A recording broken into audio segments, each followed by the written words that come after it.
Una extraña maldición sacude la vida de un investigador paranormal, lo que lo lleva a descubrir crímenes contra infantes, secuestros e invocaciones demoníacas, y todo esto le terminará arruinando la vida.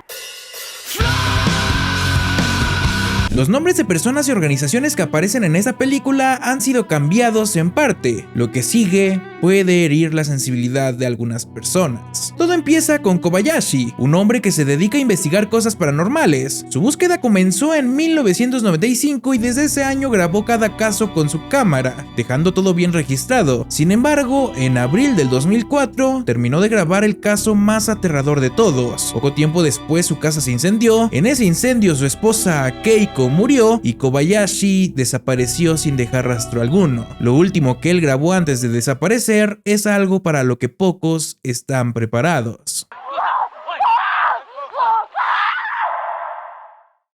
Luego la historia vuelve al año 2002, cuando Kobayashi comienza su último caso. Él visita a una ama de casa llamada Ryoko, que dice escuchar ruidos extraños por la noche. Ella tiene miedo por su hija y señala que los ruidos vienen de la ventana. Kobayashi le hace varias preguntas, entre ellas le pregunta quién vive enfrente, en la otra ventana que está a pocos metros. Ryoko cuenta que ahí vive una mujer de unos 40 años con su hijo pequeño. Dice que no ha visto al niño desde que se mudaron y que a la madre solo la ve de vez en cuando sale de la casa. Después de hablar un poco más, Kobayashi decide ir a tocar la puerta de la vecina. No lo reciben bien y prácticamente lo echan de ahí. Mientras se van, logran grabar a un niño que está mirando por la ventana.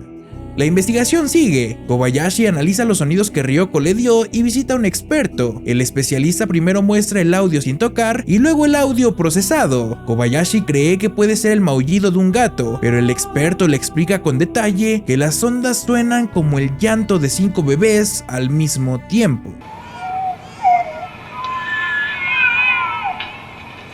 Kobayashi regresa a la casa de Ryoko. Ella le cuenta que días después de que fue a visitarla, la mujer y su hijo se mudaron de ahí, y desde entonces ya no volvieron a escuchar esos sonidos de bebés. Kobayashi decide tocar la puerta de la casa vacía, pero nadie responde. Luego revisa los alrededores y encuentra papeles de servicios. Al parecer la mujer se llama Junko Ishii, y cuando revisan el patio trasero, se encuentran con varios cuervos sin vida. Después de eso regresan con Ryoko, hablan un poco y tanto la madre como la hija se despiden de Kobayashi. Tiempo después, ambas mueren en un accidente de tránsito.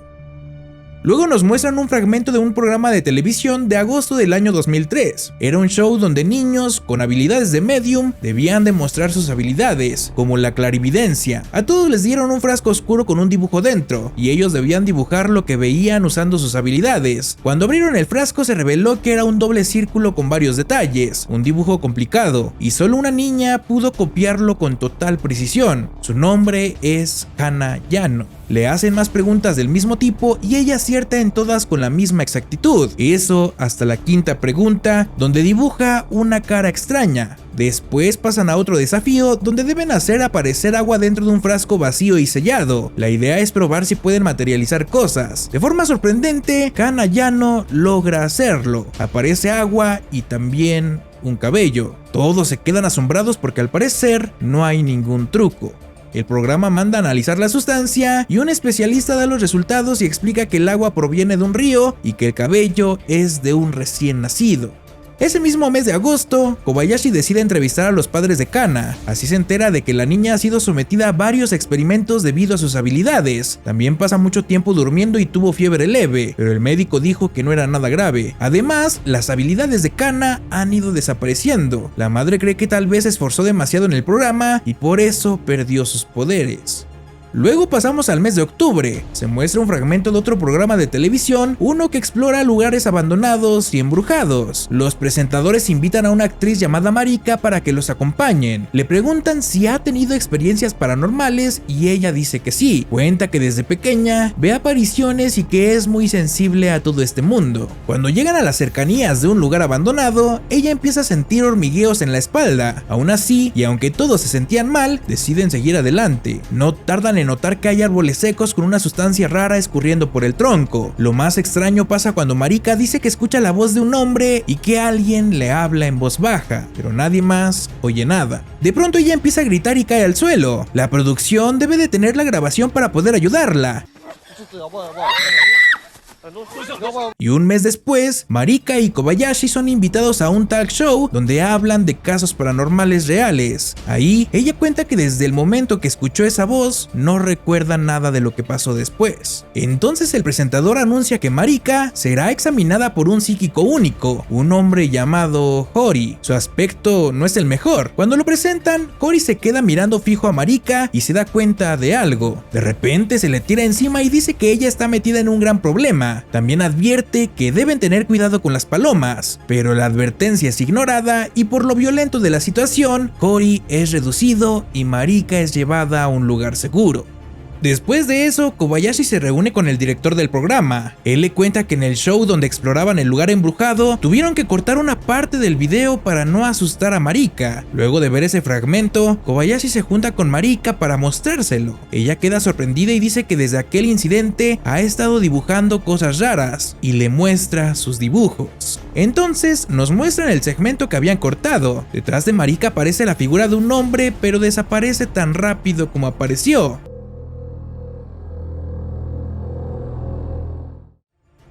Más tarde, Kobayashi habla con los padres de Kana. Ellos dicen que ya no tiene fiebre y que está mejor, ya no duerme tanto. Sin embargo, comentan que ha empezado a hacer cosas extrañas. Kobayashi habla con Kana sobre esto, pero ella le dice que ya es demasiado tarde para todos. Durante la cena siguen pasando cosas raras. Los padres de Kana se dan cuenta de que ella necesita calma, así que la llevan a su cama para que descanse. Mientras tanto, Kobayashi nota que los cubiertos en la mesa siguen girando solos.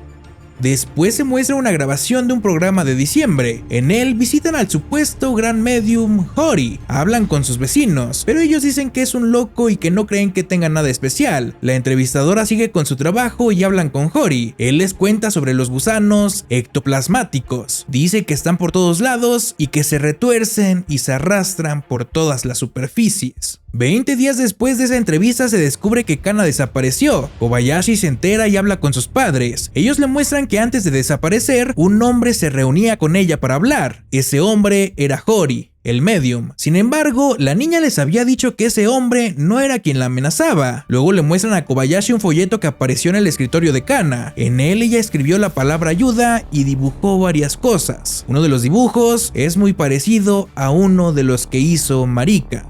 Kobayashi decide visitar a Hori. El hombre vuelve a hablar de los gusanos ectoplasmáticos. Explica que su traje y el papel de aluminio que rodea su casa sirven para bajar el hormigueo que producen estos gusanos. Kobayashi le pregunta qué son exactamente. Hori responde que son criaturas que se comen a las personas y se multiplican. Dice que están en todos lados y que ya vienen. También afirma que esos gusanos seguramente fueron los que se llevaron a Kana. En ese momento Hori siente algo extraño. Agarra la mochila de Kobayashi y saca el folleto que dejó Kana antes de desaparecer. Usa sus habilidades para crear un mapa. Mientras lo hace, habla de un edificio azul con techo de metal, de un estacionamiento de autos y dice que los gusanos ya están saliendo y que son muchos. Afirma que ahí se llevaron a Kana. Luego señala una dirección y dice que debe estar por ese lado. Kobayashi no entiende nada de lo que está diciendo, pero decide anotar todo en un mapa. De pronto, Hori se altera y empieza a gritar un nombre extraño, Kagutaba, y se pone tan violento que mueve la cámara. Al ver esto, Kobayashi decide irse de ahí. Entonces el camarógrafo le cuenta a Kobayashi que el video se alteró. En las grabaciones aparecen interferencias raras con formas extrañas que no deberían estar ahí. Después de eso, Kobayashi usa las indicaciones que le dio Hori para buscar pistas sobre Kana, pero se le hace muy difícil encontrar el edificio azul que el medium describió. Días después, el 26 de diciembre, Marika llama a Kobayashi para mostrarle algo extraño. Al despertar esa mañana encontró hilos de lana con nudos y bucles. Ella dice que antes de dormir no hizo nada y cree que algo pasó mientras estaba acostada. También dice que ahora tiene miedo de dormir. Kobayashi decide dejar una cámara en su departamento y le pide que la encienda siempre antes de acostarse. Esa noche se ve que Marika se despierta y hace algo raro con unos cables. Al día siguiente, cuando Kobayashi vuelve y revisa las grabaciones, le pregunta si recuerda algo. Ella responde que no y que nunca se despierta en medio de la madrugada. Luego ven el video y notan que hizo los mismos nudos y bucles, pero esta vez usando cables.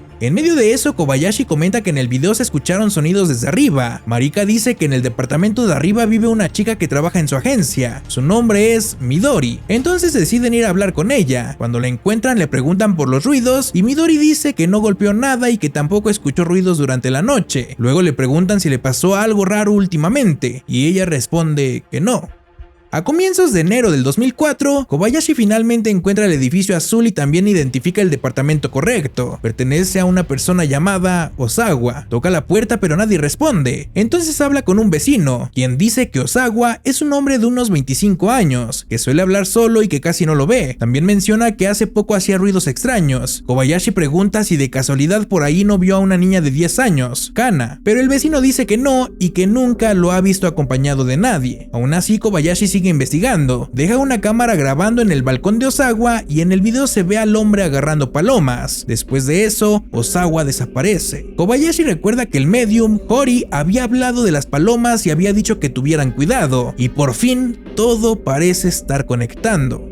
Luego Kobayashi revisa las grabaciones de Marika, nota aquel sonido extraño y decide llevarlo a un especialista. El experto limpia el audio y descubre que, en el fondo, hay una voz. Marika escucha el sonido ya limpio y reconoce esa voz. Es la misma que escuchó la noche en la que se desmayó en el programa paranormal. La voz dice Kagutaba, la misma palabra que gritó el medium Hori. Kobayashi empieza a investigar esa palabra, revisa muchos libros y trata de encontrar su significado. En algunas variantes aparece como espíritu de Dios, pero él no está seguro. Entonces llama a un experto y le pregunta si conoce alguna palabra parecida, ya sea en japonés antiguo, moderno o en otro idioma, y el experto le dice que sí, leyó algo similar en un libro. Se reúnen para hablar y el experto le muestra un libro etnológico sobre un pequeño condado. En ese libro se habla de un pueblo que desapareció, estaba cerca de una cascada y sus habitantes usaban ropas extrañas y según el libro, lo hacían para calmar a un demonio. El nombre de ese demonio era Kagutaba. El experto sigue mostrando libros y documentos, entre ellos hay unos de más de 200 años. Ahí se habla del origen de un pueblo llamado Shimokage. En ese lugar había brujos que desarrollaron varias técnicas. Una de ellas era la maldición de Kagutaba. Básicamente, consistía en hacer que ese demonio atacara a la persona que el brujo elegía. Sin embargo, en una de esas invocaciones, el demonio se negó a obedecer y empezó a causar daño por su cuenta. Por eso, el hechicero tuvo que usar otra técnica para encerrar a Kagutaba. También se revela un dato olvidado. En el año 1978, el pueblo Shimokage se hundió mientras se construía una represa cercana. Por esa razón, el ritual demoníaco no se volvió a realizar jamás. Después de eso, Kobayashi decide investigar todo lo posible sobre el pueblo Shimokage. Se reúne con un hombre que documenta todo lo relacionado con la zona. Este le cuenta que casi ninguno de los rituales del pueblo fue grabado, solo el último, porque el sacerdote pagó a una empresa para filmarlo. El caso es que descubren varias cosas sobre el pueblo. Ellos estaban en contra de la construcción de la represa. También usaban perros en sus rituales y por eso casi todos tenían uno. Además, en todas las casas había hoces colgadas en la entrada. Luego pasan a mostrar el ritual en el templo principal del pueblo. Pronto aparece Kagutaba. Su forma es muy parecida al dibujo que había hecho Kana en aquel programa. Se ve que toda la gente del pueblo lo agasaja para calmar su enojo. Después aparece el sacerdote principal, llamado Ishii. Él fue quien pidió que grabaran todo y quien iba a encargarse de calmar al demonio. El experto empieza a explicar el ritual y sus símbolos. Dice que todo es único de ese pueblo. También comenta que el ritual casi termina de forma perfecta, pero cuando estaban por finalizar, la mujer que estaba representando a Kagutaba empezó a perder el control. Al ver bien las imágenes, se descubre que es la misma grabación que vimos al comienzo de la historia.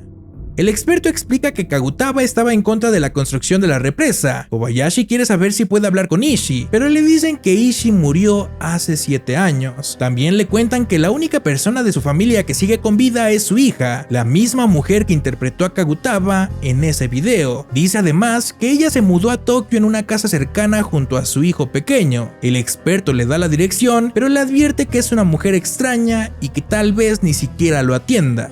Kobayashi va hasta ese lugar. Mientras se acerca, nota una casa llena de sogas con nudos y bucles iguales a los que había hecho Marika. Aquí Kobayashi siente que todo está conectado. Cuando llega a la dirección para hablar con la hija del sacerdote Ishii, sale una mujer que se asusta al verlo y vuelve a entrar rápido. En ese momento, tanto Kobayashi como el camarógrafo la reconocen. Es Junko Ishii, la misma mujer que apareció al inicio del todo. Kobayashi decide hablar con los vecinos. Mientras camina por el barrio, nota que muchas casas tienen hoces en la entrada. nada. Se encuentra con una señora que está colgando ropa y le pregunta por la casa de los Ishii. También le pregunta si pasó algo raro. La mujer le dice que sí, que desde que la hija regresó, las cosas cambiaron y le aconseja que no se meta con ella por su propio bien.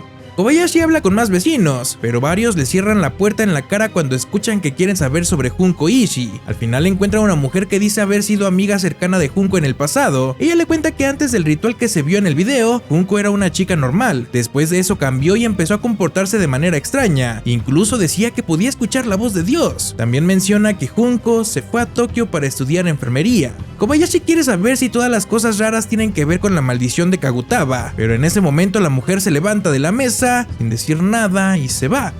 El 21 de enero, Kobayashi regresa a Tokio, va a la facultad donde Junko había estudiado y consigue mucha información. Luego habla con una excompañera de trabajo de Junko. Ella cuenta que trabajaba en una clínica donde se hacían abortos, incluso fuera de las fechas legales. Dice que la única que se encargaba de los embriones era Junko, por eso corría el rumor de que se los llevaba a su casa. Aquí Kobayashi se pregunta si eso era verdad y como por qué haría algo así. Luego pasamos al 6 de febrero. Ese día Kobayashi se reúne con Marika. Ella le cuenta algo terrible. Dice que su vecina y compañera de trabajo, Midori, se quitó la vida. Al parecer, Midori se ahorcó junto a un grupo extraño de personas. Marika sintió tanto miedo y culpa que decidió irse de su departamento. Kobayashi decide ayudarla y le pide a su esposa Keiko que cuide de Marika. Keiko acepta sin problemas. Esa misma noche, la noticia aparece en todos los programas de televisión. Dicen que entre las personas que se reunieron para colgarse en el columpio estaba Midori y también aquel joven del departamento azul llamado Osawa.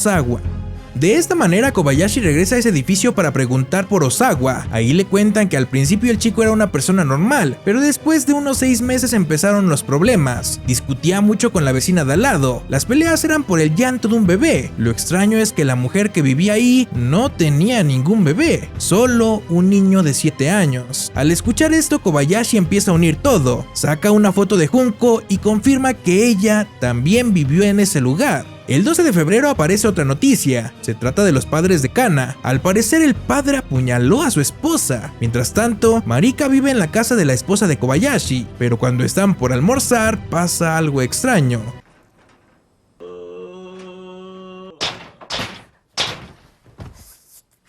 Cuando Marika despierta, no recuerda nada y al acercarse a la ventana para ver qué pasó, encuentra varias palomas sin vida.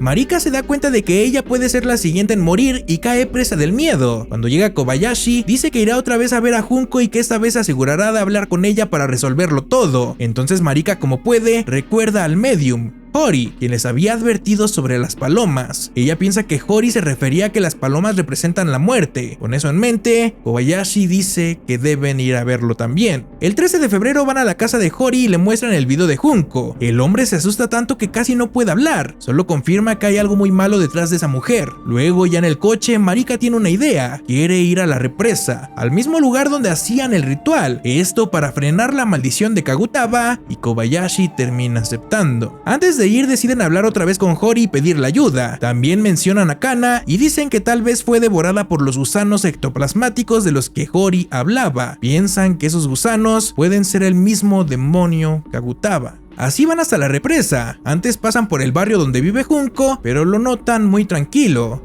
No hay perros ni gente, algo que antes sí había. Deciden no darle importancia y siguen con su camino. Al llegar encuentran el lugar donde antes estaba el sepulcro del templo, ahora cubierto de agua. Para llegar hasta ahí, Marika y Kobayashi avanzan solos en una balsa. El camarógrafo y Hori se quedan en la orilla mirando desde lejos. Con su propia cámara, Kobayashi graba el ritual. Cuando termina, Marika dice que se siente más liviana y que la voz ya no está. Sin embargo, desde la orilla, Hori se altera mucho. Al mirar hacia la balsa, dice que nada está bien y que todo salió mal. Les grita desesperado que vuelvan a tierra. Cuando todos se reúnen, Hori dice que deben salir de la montaña porque ellos ya vienen.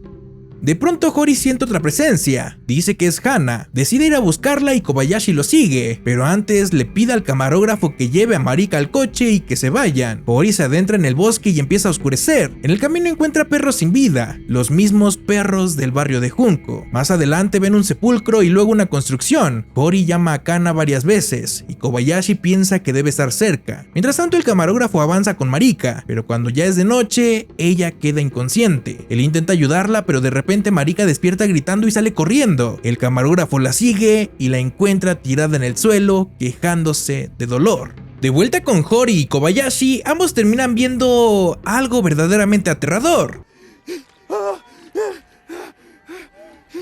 Después de eso, Hori queda totalmente aterrado, mientras que Marika vuelve en sí. Aún así, ambos son llevados al hospital. Al día siguiente, sin dudarlo, Kobayashi decide enfrentar a Junko para saber toda la verdad. Va hasta su casa, toca la puerta y trata de que le abran, pero no hay respuesta. Entonces entra por una ventana que estaba abierta, y adentro ve que la casa es un desastre total. También hay palomas por todos lados, una clara señal de muerte. Kobayashi sube al segundo piso y vuelve a encontrar esas sogas con nudo y bucles. Cuando entra a la última habitación, se topa con cientos de máscaras de Kagutaba. Ahí descubre que Junko se ha quitado la vida.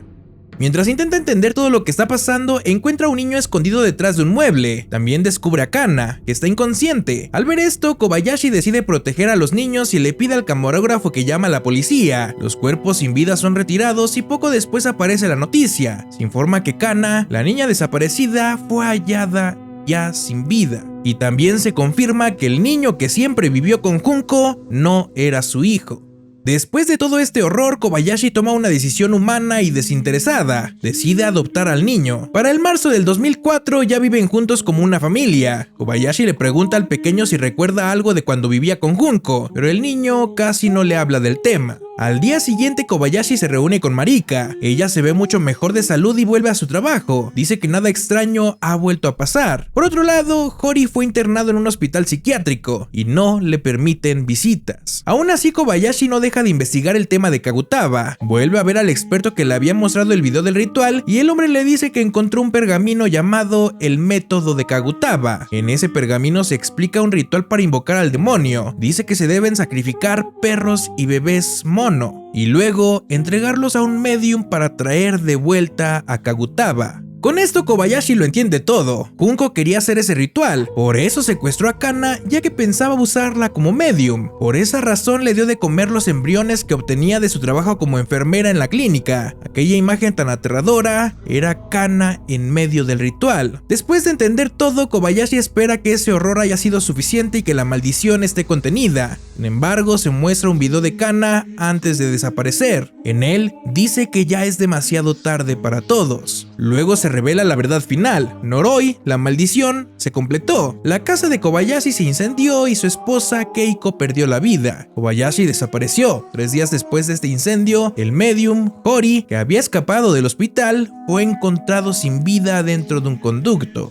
Todo este misterio sacude a todos aún más cuando un paquete llega a una agencia de televisión. El remitente era Kobayashi. Dentro había una cámara con una cinta de video. En esa cinta se ve lo que pasó la noche del incendio. En el video se muestra que Hori fue a la casa de Kobayashi con la intención de matar al niño que había vivido con Junko. Hori dice que Kagutaba sigue vivo y que ese demonio es el niño. Intenta matarlo y Keiko junto a Kobayashi tratan de detenerlo. De pronto Hori se detiene. Por un momento el rostro del niño toma la forma de la máscara de Kagutaba. Hori queda bajo el control del demonio, hiere gravemente a Kobayashi y se lleva al niño. Mientras tanto, Keiko entra en un estado extraño, se rocía con combustible y se prende fuego, causando la destrucción total de la casa. Kobayashi, como puede, toma la cámara y logra salir del lugar. Así termina todo. Kobayashi sigue desaparecido hasta el día de hoy.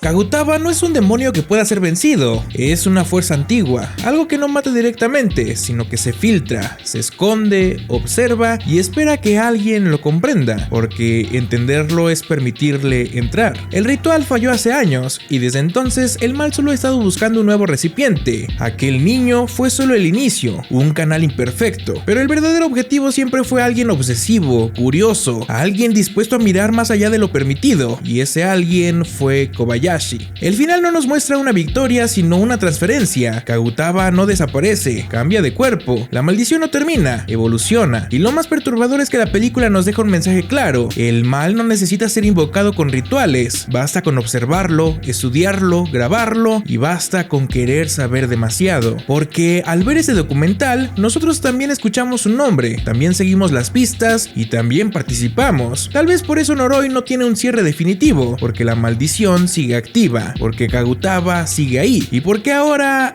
ya sabemos que existe.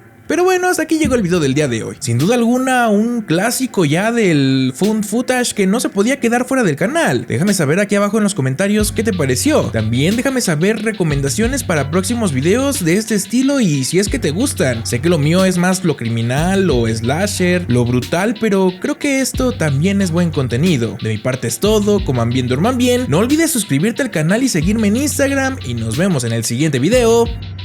Adiós. Comienza a matar. El miedo se siente tanto que ya lo puedes hasta tocar. Por más que lo intentes y corras, tú ya no puedes escapar. Comienza a matar, la noche ya